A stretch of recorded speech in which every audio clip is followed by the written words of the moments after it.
Olá, terráqueos! Essa é a segunda parte da nossa videoaula sobre determinantes. Vocês viram na videoaula anterior, na primeira parte, algumas situações em que a gente pode representar por meio de sistemas lineares. E para resolver esses sistemas lineares, eu já falei para vocês na videoaula anterior que se resolve através de determinantes. É uma das funções do determinante, resolver sistemas lineares. Então, eu apresentei a situação das três irmãs que compraram calças, camisas e meias, e aí elas só tinham a quantidade que tinha comprado de cada coisa e o valor final que tinha pago nessas compras. E elas queriam saber qual foi o valor, quanto que custou cada calça, cada camisa e cada meia. Para resolver essa situação, a gente fez a representação por meio de sistemas lineares. A gente colocou incógnitas para representar cada valor, K para o preço da calça, C para o preço da camisa e M para o preço de cada meia. E aí colocou as quantidades que foram compradas de cada e o valor final pago. Essa representação em sistemas lineares também pode ser representado por meio de matrizes. A primeira matriz, ela representa os coeficientes numéricos do sistema de equações, ou seja, o número que está acompanhando cada incógnita na mesma sequência. Então, aqui eu tenho 1, 2 e 3, 1, 2 e 3, 2, 5 e 6, 2, 5 e 6, 2, 3 e 4, 2, 3 e 4. Prestar atenção que nessa matriz dos coeficientes numéricos, cada coluna vai representar os coeficientes numéricos de uma incógnita diferente. Não podemos misturar, ok?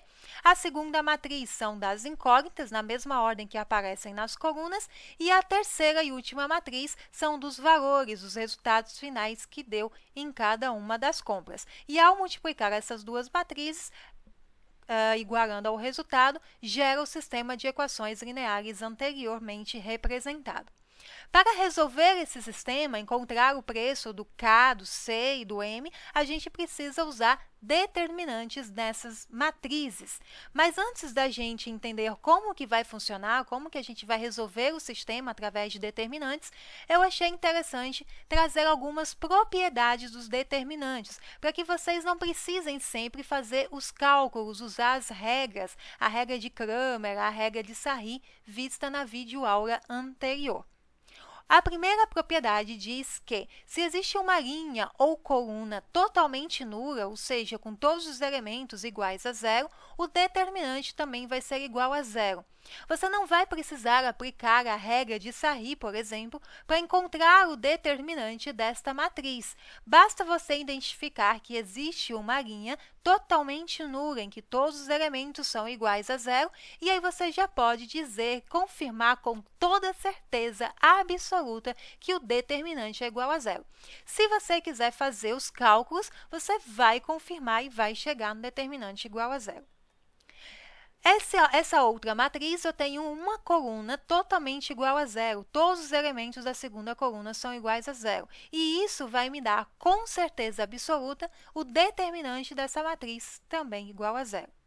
E não importa a ordem dessa matriz, por exemplo, essa é 4 por 4, nem expliquei na videoaula anterior como encontrar o determinante de uma matriz 4 por 4, mas você tem como encontrar porque você sabe que, dependente da ordem da matriz, se existe uma linha ou uma coluna totalmente nula, o determinante dessa matriz também vai ser nulo. Nesse caso, eu tenho uma coluna totalmente nula e, portanto, eu posso concluir que o determinante dessa matriz é igual a zero, mesmo sem saber calcular o determinante de uma matriz 4 por 4. A outra propriedade diz que, se eu tenho duas linhas ou duas colunas iguais, isso também vai resultar em determinante igual a zero. Nessa matriz exemplo, a primeira linha é exatamente igual à primeira coluna. Elas contêm os mesmos elementos na mesma ordem. Portanto, o determinante dessa matriz é igual a zero. Nessa outra matriz, a segunda coluna é igual à quarta coluna, o que vai resultar em determinante igual a zero. E nessa outra matriz, tanto a gente tem linha 1 igual a linha 2, quanto coluna 1 igual a coluna 2, e, portanto, o determinante dela vai ser igual a zero. Esta outra propriedade diz que o determinante de uma matriz é igual ao determinante de sua transposta. Lembram o que significa matriz transposta? Tudo que é linha vira coluna na mesma ordem. Essa matriz tem como determinante o número 7, o valor 7. Se a gente for calcular o determinante da matriz transposta dela, ou seja, tudo que era linha vira coluna na mesma ordem. A linha, nesse caso, é 1, menos 1 e 3, vai virar a coluna 1, menos 1, 3. A segunda linha é composta dos elementos 3, 4, 2, vai virar a segunda coluna com os elementos 3, 4, 2. E a terceira linha, com os elementos 1, 0, 3, vai virar a terceira coluna com os elementos 1, 0, 3 na mesma ordem. Ambas têm o mesmo determinante, igual a 7, porque o determinante da transposta é igual ao determinante da matriz inicial. Esse outro exemplo, eu tenho uma matriz de ordem 2 por 2, cujo determinante é igual a menos 42. Se eu faço a matriz transposta e calculo o determinante dela, vai ser o mesmo que da matriz anterior, porque o determinante de uma matriz é igual à sua transposta. Duas linhas ou duas colunas com elementos proporcionais também resulta em determinante igual a 0.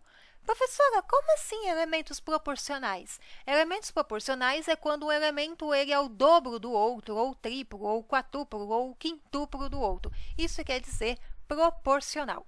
Nesse caso dessa matriz, nós temos esta primeira linha, essa primeira coluna, aliás, que é proporcional a esta terceira coluna. Por que elas são proporcionais? Se você pega todos os elementos da primeira coluna e multiplica por 2, vai gerar os elementos da terceira coluna. Veja, 1 vezes 2, 2, 3 vezes 2, 6 e 1 vezes 2, 2. Portanto, essa coluna é o dobro da primeira, e por este motivo elas são proporcionais e, como consequência, o determinante é igual a 0. Esta outra matriz, você pode não saber calcular por nenhuma regra o determinante dela, mas só pelo fato desta segunda linha ser proporcional à terceira linha, você já pode concluir que o determinante dela é igual a 0. Se você multiplica a segunda linha por 5, vai perceber que vai gerar a terceira linha. 5 vezes 5, 25, 7 vezes 5, 35, menos 1 vezes 5, menos 5, e 0 vezes 5, 0. Portanto, nós temos duas linhas proporcionais e, como consequência, o determinante é igual a 0. Neste outro exemplo, ele vai cair em duas propriedades, uma já vista anteriormente, em que nós temos duas colunas iguais, e aí, portanto, já pode concluir que o determinante é 0, mas que também a segunda linha é o dobro da primeira, e também, por este motivo, o determinante é igual a 0. Nesta outra propriedade, uma fileira. O que é uma fileira? Ou é uma linha ou é uma coluna. É combinação linear das demais fileiras, resultando também em um determinante nulo. Como assim? Nesse exemplo, nós temos esta primeira coluna. Ela é uma combinação linear, o resultado de uma combinação linear das demais colunas. Perceba, se a gente faz 5 vezes 2 mais 3, vai dar 13. 4 vezes 2 menos 9 vai dar menos 1.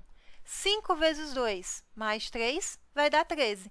Ou seja, essa coluna 1 ela foi gerada a partir da coluna 2 vezes 2 mais a coluna 3. Então, ela é uma combinação linear das duas demais colunas.